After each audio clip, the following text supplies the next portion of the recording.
You're listening to Sox in the Basement, a production of the Broadcast Basement Limited, where every show is 30 minutes of good and comes from a basement bar on the south side of Chicago.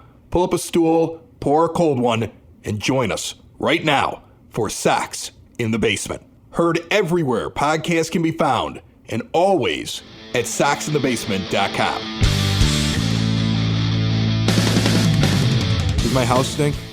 No. It feels like it stinks. No, it doesn't It does. stink. No, it stinks. Why is it? What does it smell I like? had kinfolk in this weekend. Oh. Remember, my wife is from West Virginia.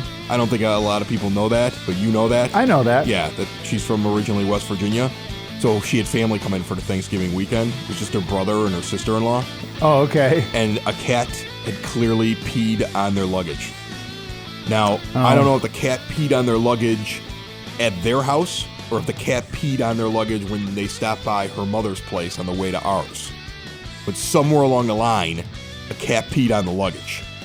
All and right. yet, nobody seemed to notice. Well, this is why you get your cat spayed and neutered. Spayed or neutered. You can't do both. Well, somebody didn't do that. So now the problem is that the suitcase was in the house for a day because my wife was too embarrassed to say, hey, your suitcase smells like cat urine. And they, for some reason, didn't notice it, even though it's the most pungent smell on the face of the A earth. lot of those rural places, they don't They understand. bathe in cat piss? No, Is that what you're telling me? well, that, but they It's don't possible. understand. No, but they don't understand the idea of inside cats, like getting your cat spayed and neutered and keeping them inside. Like they keep them outside all day long, and they obviously don't spay and neuter them, so they're just out there, Listen, And so, like, they mark. 90% of this house is hardwood floors with possibly a little area rug on it. And then I have one room, the guest room, that's Right. next to this room here in the basement. Yes. That has carpeting in it. And that's the room that they put their luggage down on. I have sprayed so many different things into that room over the last 24 hours, and I still smell it. You don't smell it? No. You're sure? Positive, dude. It's a country cat. Yeah. Yeah, Exactly. country This is cat. why I don't live in the country. Country cat, and they brought their country cat's urine and they put it all over my floor. First off, I want to start off and say that we got some bad information, and I thought I had a reputable source because I was on SB Nation. Okay, I was on SouthsideSox.com, and they were listing all the things that were happening over the next week or so with the White Sox, and they listed the wrong date for when you have to tender arbitration. Okay. Okay, where you have to decide if you're going to tender or non-tender an arbitration player. And I posted it on Twitter afterwards because I was corrected by our good friend James Fox over at Loop Sports. He jumps in a lot. He's very helpful. Good. He's like my guardian angel. As we get this podcast going that's been around for really only about 6 months, he's like my guardian angel that jumps in. And he was like, no, Chris, it's actually another week away. So it's this Friday coming up. So I'm sorry for the bad information on the last show. We thought it was last It's my Friday. own fault for going with a website that's been around forever. I mean, they've been around forever. It's like 10 years. I think they have their own podcast, but their information that they had up on the site wasn't right. So that's my own fault. And so now, from now on, everything I'm going to do, I'm checking through MLB.com. Yes. All right. So we have, how many guys are getting arbitration? Because we got lots to talk about today. Okay. Because I want to go through not only how I feel about Bryce Harper 1 week after I basically told you all that we were getting him. And don't worry, I'm feeling good about it, but I'm going to explain to you why. I want to talk about some of the transactions that have happened this week in Major League Baseball, because there have been a few that, again, they indicate what the Sox are doing. I understand the angst. I mean, people are like, oh my God, Josh Donaldson got signed, we're screwed. That doesn't bother me at all. I'm not upset about it, okay? I'm not hurt. I didn't lose any sleep over it, but we're going to get into that and some of the other moves that happen. We're going to talk about Ian Clarkin back and forth. Right. Back and forth. The hot potato of Ian Clarkin. Yeah, his new nickname is going to be Ian the Hot Potato Clarkin. Okay, as he comes out to the mound. That's what it'll be known 100 years from now. He played back in 2018. Hot Potato Clarkin. That's a good name. That's gonna be Hawk Harrelson's great grandson. He's gonna be calling games for the White Sox. I'll tell you something, Stone He's Pony. like, I'll tell you, Stone Pony. Stone Pony's still there. They've just kind of like propped his corpse up, They Weekend at frozen Bernie's Steve style. Stone. He's like, I'll tell you, Stone Pony.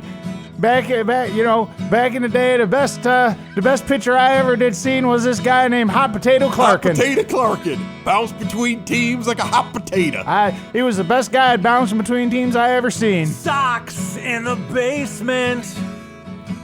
Sox in the basement.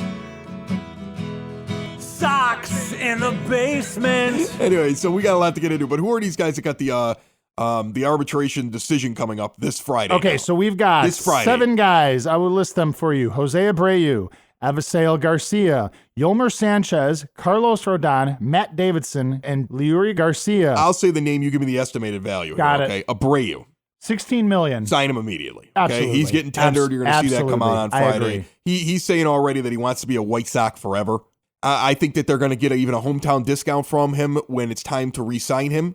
Just the way that he's talking, I think he wants to be with this team. He wants a statue in center field. He does. In the He concourse. wants a statue. Yes. He's drank the Kool-Aid. He loves the White Sox. They basically saved him from, communist Cuba, and they brought his whole family over. This is what he's doing. Okay. Right. Avisail Garcia is next. I would tender him, but they're not going to.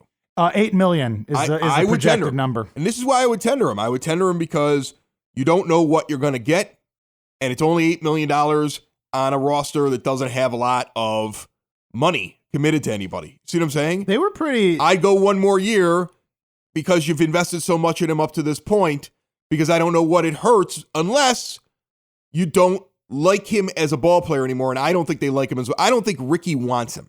They were pretty... They seemed pretty hard on. They were just gonna non-tender him. The last article I heard about I think they're gonna non-tender him. They are prepared to walk away from that. I would have held on to him, but I get what they're doing here. They have decided to back the manager. They gave him an extension without really announcing. Oh, did they? I didn't even hear about that. Oh, yeah. Well, that's because they didn't announce it. But they gave him an extension weeks ago, and then it came out that they gave him an extension. Rick Hahn said it off the cuff, oh, yeah, by the way, we extended Rick Renteria. Why did you announce it? Well, we didn't think it was a big deal. So they give Renteria the extension, okay? And then after they give Renteria the extension, it comes out that they're thinking about moving Avi. And you have to remember that Renteria sat around and yelled at Avi an awful lot in the dugout like a little kid in a Little League game. Yeah. He never runs anything out.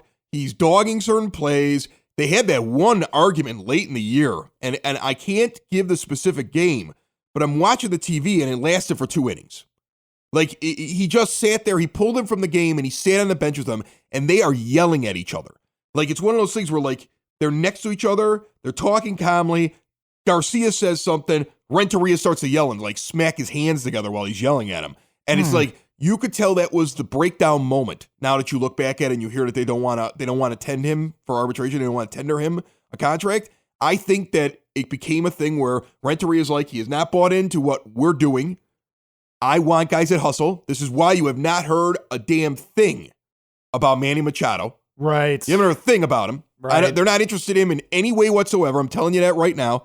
They're not interested in him. They're letting the media project that they're interested in both Harper and Machado. They're not interested in Machado. They're going with, for better or for worse, Ricky Renteria for the next couple of years and hustle and grind it out and that attitude. And if you're not buying an attitude, they don't want you on the team no matter what. Yeah, the team's still not ready for the team is still not ready for your manager who is going to ultimately win you the World Series. The team isn't ready for a Joe Girardi or somebody like that to step in. I get that. So the Renteria thing, I get it. Teach the kids to hustle. Fine. I don't have a problem with it. A lot of people have a problem with Renteria. I'm just hey, it's fine. It's okay. What did they extend him for? Did you figure it out? No, nobody. Actually, Hahn declined to give specifics on that. Right. Every article I just saw, Hahn has not given any specifics. So now here's the thing. Think of this organization like a longtime White Sox fan. Let's go down the wormhole, the rabbit hole, if you will, of what it's like to be a White Sox fan during the Jerry Reinsdorf era. How many times have you heard them wish they could have been the Twins? Oh, every year. Oh, the Twins with their farm system. They teach these kids young. They teach them the Twins way, right? Yes. Always hearing about the Twins. What happened the one time we won the World Series? Grinder rules. We grind it out. We're grindy. We're tough. We're digging it out. We're playing the right way. We're playing the right way. Taking the extra, we're taking the extra base. Not that we didn't try to do that in other seasons. We just didn't have the talent. But they've always wanted to emulate the Twins. They have. It's really weird because I have one of my best friends, the Twins fan, and he hates the White Sox, and he considers them to be his biggest rival, and he laughs his butt off at the fact that we continue to try to emulate the Twins when in his mind we've been the better franchise because we got a World Series in this millennium and they haven't. Yeah, well. See what I'm saying? The way he looks at it is they've been kicking our butts. we always looked at it as we always lose these big games, Torrey Hunter this and everything. You see what I'm saying? Right. So they have a completely different perspective on it, but the White Sox are all into this idea. Now here they have this manager who's trying to preach these specific ways that he wants his team to play, and he comes across a player that isn't interested in it. And they're going to non-tender him. Yes. And there's and in the World Series, there's a player that I love that I think that would be beneficial to the team, but they, I think, have made the decision. Manny Machado doesn't fit Renteria, and they are all aboard the Ricky Renteria train at this point and the Ricky Renteria style of managing at this point. And I believe that's what their intention is for the next several years. And so because of that, Garcia does not get tendered. I do not have a problem. I'm just going to say I do not have a problem with that. I mean, does Ricky make some foolish in-game decisions? Yes, sure. But you got to keep the long game here in mind in what they're trying to do. I mean, they're trying to build something. They're trying to build a culture. Okay. So now let's keep going on the list. What do we got? Your next up on the list is Yolmer Sanchez. And how much? The estimated amount that he's going to make in arbitration. $4.7 million in arbitration. Right, and you're going to sign him because right now you have no plan, and at worst he's a utility infielder. And you're going to sign him because of the culture, and you're going to sign him because of consistency, and you're going to sign him because the other players love him, and that's why they're going to sign him. And we still, I would sign him that way too. We still unfortunately haven't seen a plan unfold at third base yet. But you're going to sign him, okay? Yeah. And I'm okay with signing him. I would have signed him anyway. Who's next? Carlos Rodon. Yeah, you're signing him because his figure is ridiculous and he's the future. $3.7 million, dude. Yeah. Here's what you do. You give him this is what I would do because I'm crazy. And I know that some Sox fans are going to be upset with me for saying this. Okay. I go to the arbitration number and I go, okay, fine. Here you go, Carlos. Here's your $3.7 million. And then I explore the idea of how much can I get him on the cheap if I give him a better deal? If I actually sign him to a long-term contract. Okay. As I get closer to arbitration numbers, can I sit there and say, hey, Carlos, let's erase at least the remainder of your arbitration, or let's erase the remainder of your arbitration, maybe your first year, and let us just give you a figure that's higher than $3.7 million, because if he comes out this year and he's awesome, he's $10 million. He's a $15 million pitcher in arbitration next year. You see what I'm saying? Yep. Exactly. It's at least something they're going to consider. That's what I would think. Offer him, tender him the contract. Then kind of be like, hey, 3.7, that's not a lot to raise a family on. Ashley needs more than that. Okay? Ashley, we hear Ashley's looking to build a guest room onto the house for some reason. Right. We're not sure why. Or when you pitch badly. We're not sure why. Okay. She said something about heating the garage. Right, something like she'd like to give you some more heat because she feels bad when she sends you out there. Right. It's the middle of the show song. It's the middle of the show song. It's the middle of the show song. It's the middle of the show song. Chris had nothing to put here, so he put this song. It's the middle of the show song. I think we have one more, right? We got a few more. Matt Davidson at $2.4 million. Matt Davidson at $2.4 million. I'm signing him at the $2.4 million. I'm tendering him the contract at $2.4 million. I'm doing it because I like what he is as being a part of the culture. I think he matches Renteria's everybody in attitude, his willingness to go out and pitch when they need him to pitch. He wants to play. He wants to be in the field. I think he's not utilized right by the manager, and I wish that they would have given him more of an opportunity to see if he could still play third base. Yes. But they list him as a DH on their website, and they don't consider him to be a defensive player. They've given up on him defensively, which I think is a real shame. But that's my that's what I can tell looking at how the organization treats him, that they don't see him as a third baseman ever again. You do have an interesting platoon situation between him and Palka, if that's what you're trying to do. So, I mean, 2.4, I get it. Yeah, I'm doing that. And he can, like you say, he could pitch an inning for you. You could put him in the outfield. Maybe you could. Again, it would be nice to see him at third base, but that doesn't look like it's going to happen. I bring him for 2.4. Sure. Leoria Garcia. We've talked about this. He's the last one. We're not even going to get into it. You can listen to the last podcast. Don't tender him. Yeah, we both waste of money. I don't care if it's one. No. What is it? How much? It's like 1.9. 1.9. Yeah, we both say no. Yeah. I don't see the point of keeping him on the team. You're too deep in your farm system with outfielders. Dan thinks he's keeping him though. He thinks Renteria's in love with Leary. It's like he's in love with Leary. He drags him out there constantly, even though he's bad. He hustles and Avi doesn't. He wants to get rid of Avi. He wants to keep Leary. So I don't know what they're going to do on Friday, but it's possible. So we'll see. I mean, let me just ask you a quick thing about Leary Garcia. Is he a potential? Because The only time I've seen him play was at the corner outfield position. Is he a potential option at center field? Maybe. No. If you don't like Engel and you can't get a stopgap out there. Is that the plan? I don't know. I don't That's want why I'm it. asking No, you. because I don't like his defense. I see him make too many. I already got in. I don't want to yell about him too much. But no, but he doesn't. I mean, could that he doesn't throw the ball to the right base. He doesn't judge the ball in the air and he makes bad reads on the ball. He gets late breaks to the ball and plays that he should be able to make drop in. He doesn't seem to understand the situational part of baseball as to like this base runner may try to take the other base. He's caught napping. I've seen it too many times when he's in the outfield. He's not good defensively. He doesn't have, in my mind, the baseball acumen or the smarts to be out in the outfield and have to make decisions while they're happening. He's a replacement level player, and that's all he'll ever be. Yeah.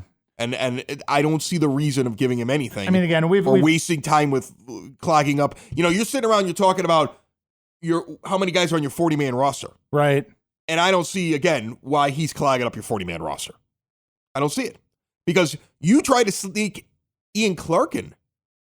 Now it's obvious what happened with Ian Clark. Yeah, let's talk about that. You weren't getting rid of Ian Clark. You weren't like, we're giving up completely on Ian Clark. You were hoping with all the activity that day, nobody would notice Ian Clark getting passed through waivers and making it to the minor leagues. So you could keep him, but keep him off your 40-man roster and keep control of him. Because you thought you could sneak him through. But they didn't. And they didn't. The Cubs grabbed him. And most likely, and now there's two ways of thinking this. Either A, the White Sox got totally caught off guard. You know, there are guys that are like that. Well, here, real quick, Chris, They're not to cut you off. stupid. The Cubs tricked them.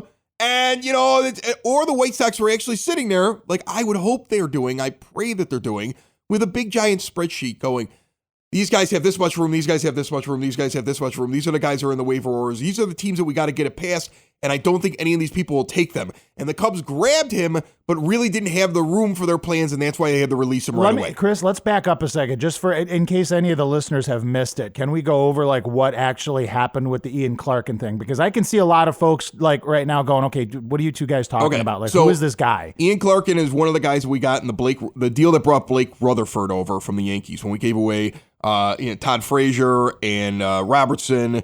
And who knows? We threw in another relief pitcher.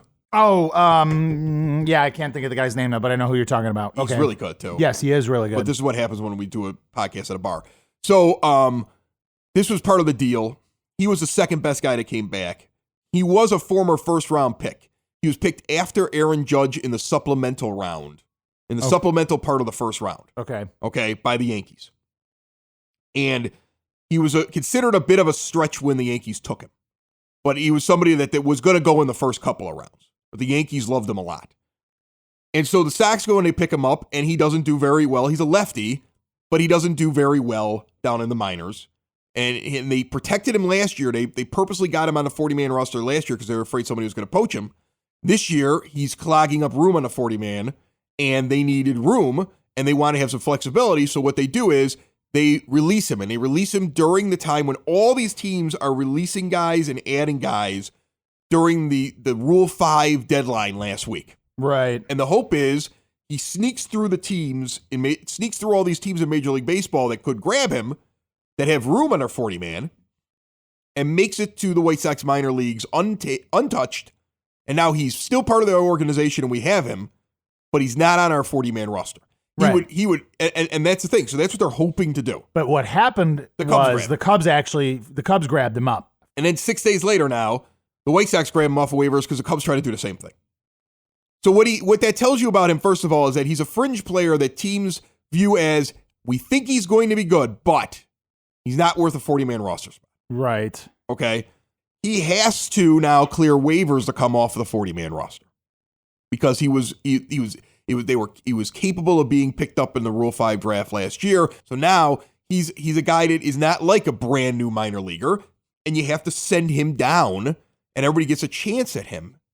So there's a really good chance the White Sox try it again. They'll look for a moment, and they'll try to do it again, and they'll try to, or they are going to sit there and they're never going to do it again, and they're going to try to put somebody else through. Like Manaya, who, like I keep saying, get rid of him. Right. Try to pass him through. I don't see anything there. Maybe they pick another guy that they're like, okay, people kind of like Clark, and maybe there's another guy that's a fringe relief pitcher because we want to make room on our 40-man that we want to let go of. See, because they want to have a little bit of roster flexibility. But in the end, deep down, if you're going to sign a guy, when you go to sign the guy, you should have a list. These are the 3 guys that are just hanging out on my 40-man. I'm going to release one of them, and I'm going to sign his contract right here and now. Mm-hmm. I think they did that because they're like, you know what? We think we're going to need a few extra spots. In the Rule 5 draft. Yeah, but whatever they're going to do, they felt like we could let him go now, and nobody's going to notice him, and he was noticed. So now they have to decide, can we do it again? Or is he so noticeable now that maybe we let go of somebody else that might not be noticeable? And that's what they'll have to decide. You can either see it as that way, or you can see it as the Sox are just stupid idiots who are like, oh, let's just get rid of a guy. Who do you want to get rid of? Let's get rid of this Clark kid. Who's he? I can't remember him. And then after they let go of him, somebody goes, wasn't he the guy we got in that trade? Crap, he's that guy? And then all of a sudden, like, the Cubs picked him up. Now, you can have 2 perspectives as to what happened in the front office. Well, if you go on White Sox Twitter, there's a lot of people believe the second thing that I just described is how it went down. Well, I don't believe that, because if I did, I would go into the back room right now and I would bang my head off the wall until unconscious. I don't believe it. I can't believe it. I will try my hardest not to believe it. I think it was the first way. The more let's try to sneak him through, and this kind of the same team, the White Sox, who like back in the Kenny Williams era traded for like somebody, but then they ended up getting the wrong guy. They got the 35-year-old guy with the same name. 35-year-old guy with the same name. They thought they were getting a prize prospect. This is why there are Sox fans that think the second thing happened. Yeah. It was like, who? Clarkin. Wait a minute, we wanted to keep him. Damn it, I already sent the fax. See how I have him using a fax as well? A fax machine, yes, exactly. That's how inept they are. They use a fax machine. Hey, this is Acoustic Mike from Broadcast Basement, and you're listening to Sox in the Basement with Chris and his buddy Dave. I did the Broadcast Basement with Chris for 10 years, and nobody gave me a show. I'd leave if I had anything else to do with my life. Remember, the Broadcast Basement is available everywhere podcasts can be found, and always at broadcastbasement.com.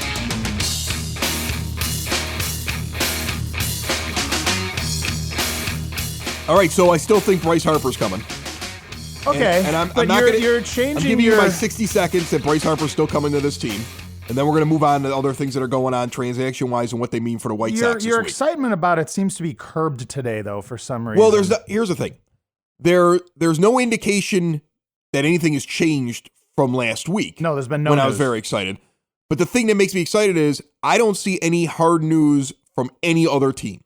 You could Google Bryce Harper, and all you'll see is speculation from news writers of he would make a good fit at the Yankees. He'd make a good fit with the Astros. Phillies. He'd make a good fit with the Phillies. But you don't see anything like, here's a picture of the Phillies pitching Bryce Harper. Here's Bryce Harper walking around Philadelphia. Here's Bryce Harper hanging out in the Bronx. Here's Bryce Harper. You see what I'm saying? Well, to that point, you had made mention of this a few weeks ago. You were of the opinion that Scott Boras is going to drag this whole thing out as much as he can because he wants to get his client the most money. But I don't see Bryce. I don't see Bryce flirting with another team the way that we were flirted with. See what I'm saying? So until I see that, I still feel like we're in it. Secondly, for some reason, Vegas has now changed the odds of the White Sox into the World Series. Yeah, I saw They've gone from 60 to 1 to 40 to 1. 40 to 1, yeah. So I want to know if Bryce Harper went and put a bet down. It was caught on the Bellagio's cameras, and they're like, "Whoa, is this who we signed it with?" It's probably not true, but a man can dream. But anyway, Vegas usually knows things though that we don't. Right. So it's still 40 to 1. It's still 40 to 1. You sign Bryce Harper, you're not winning the World Series. But I just thought that was kind of funny. No, but the increase in odds is it was a big jump. Yeah. Okay. That's for curious. a team that has done nothing. All of a sudden, such a big jump is kind of surprising to me. Okay. But now the other thing is, I think if you look at what the Sox are doing, they're waiting for him, which also makes me afraid because since they're waiting for him, if he doesn't pan out, will they get anything? Now, I don't feel like Josh Donaldson being signed this week by the Braves is a mistake by the White Sox. If they would have signed Donaldson for 1 year and $23 million, I would have been like, why? First of all, it would have been the indication to me that they're not even interested in anything else this year. And I would have been like, what's the plan? I would have been more upset if they would have done that. Wait a minute. I thought Donaldson, didn't he go for 3 years? 1 year. 1 year. $23 million. That's what I read. I'm sorry. A 1 year prove it deal. $23 million for the Braves. That's a big prove it year deal, man. $23 million. Well, you know what the Braves are doing? The Braves are like, we were on the cusp. The window is opening. We're not ready at third yet, and we only need a guy like Josh Donaldson for a year, we think. Okay? Right. And we have money to burn. We're a rich organization. We're going to plug spots, and we're not going to wait for free agency to open up. We're going to overpay. We're going to go get guys. They could do that. The dream is that one day the White Sox could do that. We're not in the position to do that right now. That would be stupid. It's stupid money and a stupid plan. It doesn't build your team in any way. So I had no problem with the fact that $23 million to Donaldson and he's off of our list. Fine. Because you can go back 2 months ago where I was yelling I didn't even believe that Donaldson was worth signing.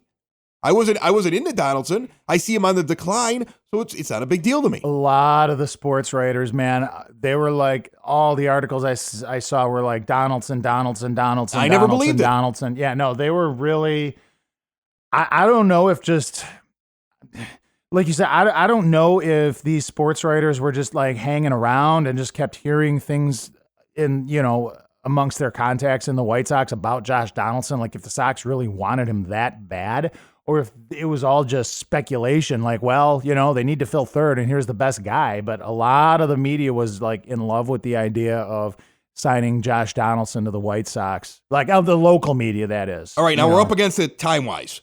So real quick, couple of minor moves that I want to give you. And I also want to real quick also get out there. We got a message sent to us through either our Facebook or our Twitter. We just recently got one from one of the listeners asking me, can you stash a Rule 5 player on the DL? Yes, you can. We're going to get more into the Rule 5 draft as we get closer to the actual Rule 5 draft, but I wanted to get that answer out there. 2 minor moves that happened this week. Guys claimed off of waivers. CJ Cron, a 2 WAR last year and an over 800 OPS, first base DH type option, hits from the right side, but his stats actually beat up fan favorite Daniel Pelka's stats because Pelka's about a half WAR, and this guy was 2 wins above replacement last year, claimed by the Twins. Sox could have had him. They have a worse record in the same league in which that player was released. Whenever a guy gets released to waivers, first, the teams from his own league get a chance at him. It was an American League release. The Twins are behind the White Sox on all these claims because the White Sox had the worst record last year. Sox did not go after Cron. The one that really stuck out to me, though, was Parker Bridwell. Released by the Angels, picked up by the Yankees. The Yankees, of course, way behind the Sox on any waiver claims. Bridwell had an incredible whip about 2 years ago. Not last year in 2018, but in 2017, he had under a 1.20 whip with 20 games started for the Angels. He went 10-3 in those 20 games, and the Angels went 17-3 in those 20 games. Last year has a rough year, lots of injuries. He only pitches in 5 games and spends most of his time in the minors trying to figure things out. Now, he is a little bit of a reclamation project because he had some injuries and he didn't have a great year last year. But now, healed up, why wasn't he picked up by the Sox? It seems to me like he'd be a perfect reclamation project for Don Cooper. I wonder how much Cooper is involved in something like that, because when you're talking about reclamation projects, it starts and ends with Cooper. Maybe Cooper saw something.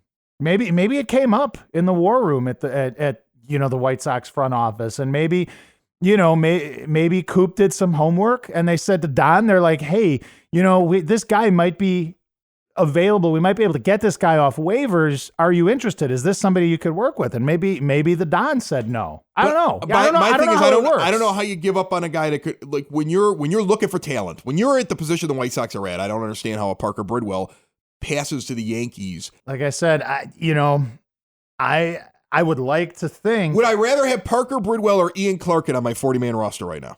Oh, I don't know. I mean, what would you rather have? I'd rather have Parker Bridwell on mine. Would I rather have Parker Bridwell or Juan Minaya? Just me reading off the fact the guy had 20 starts 2 years ago and had a whip under 1.20. Start naming off White Sox pitchers that are sitting on the 40-man roster right now. Would you rather give a guy like Parker Bridwell an opportunity coming out of your bullpen? Again, I don't know how the communication within the White Sox works, if it works at all.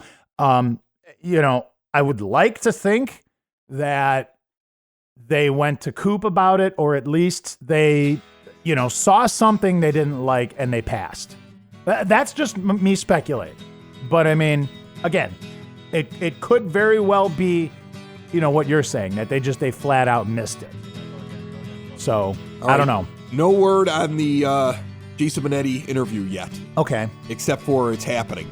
So we're in the same holding pattern we were in with Ron Kittle, but I'm okay with that. We're just a couple of guys sitting in a bar in my basement talking White Sox. Another show is wrapped up. Another show's in the books. Another show is wrapped up. And then by the looks, it's going to be a good one. And we'll see you next week. And the nude is basement. And the nude is basement.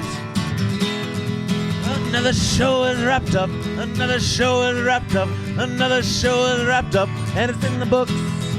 Another show is wrapped up. Another show is wrapped up. And by the looks, it's gonna be a good one. Nudi's Basement. Broadcast Basement. The Nudi's Basement. The Broad Basement. Slancha. That was like Dropkick Murphys or something, right?